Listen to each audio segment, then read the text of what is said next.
இது நிஷாங்கிறேன். தியாவுக்கும் தரணேஷுக்கும் நேற்று எந்த ஊரில் வாங்கினா பழம்?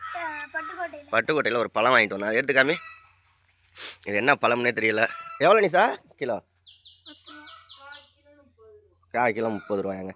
பழம் பேர் தெரிஞ்சால் கமெண்டில் சொல்லுங்கள். இப்போ தியாவோ தரணேஷோ சாப்பிட்டு பார்த்துட்டு சொல்லுவாங்க. நீ ஒரு கடி கடிச்சிட்டு பாப்பாவுக்கு கூட, பாப்பா ஒரு கடி கடிச்சிட்டு கொடுக்கட்டும். என்னடா அவன் ஃப்ரிட்ஜில் இருந்தால் சில்லுன்னு தான் இருக்கும். சரி கொஞ்சமாக கடிடா. நீ என்னடா இது மாதிரி கடிக்கிற? அரை கிலோ கடிக்கிறான். கொஞ்சமாக கடிடா. கூட அவ கடிப்பா. அப்படி கொஞ்சமாக கடி. தோலை திங்க கடிச்சா எப்படா? அது என்ன கசக்கமா பிள்ளைங்க?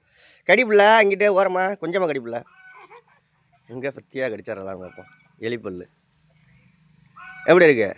சூப்பராக இருக்கா? இனிப்பாக இருக்கா? புளிப்பாக இருக்கா? பேரிக்காயா? பேரிக்காய் இல்லைடா, இது என்ன காயின்னு தெரியல.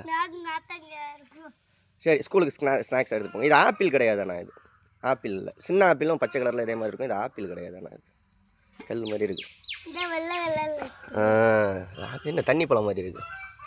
ஓகே, சாப்பிடுங்க. ஸ்கூலுக்கு கிளம்புங்க. அந்த பேக்கெல்லாம் ரெடி ஆகிடுச்சு. கிளம்புங்க. ஸ்நாக்ஸுக்கு எடுத்து வச்சுக்கோங்க.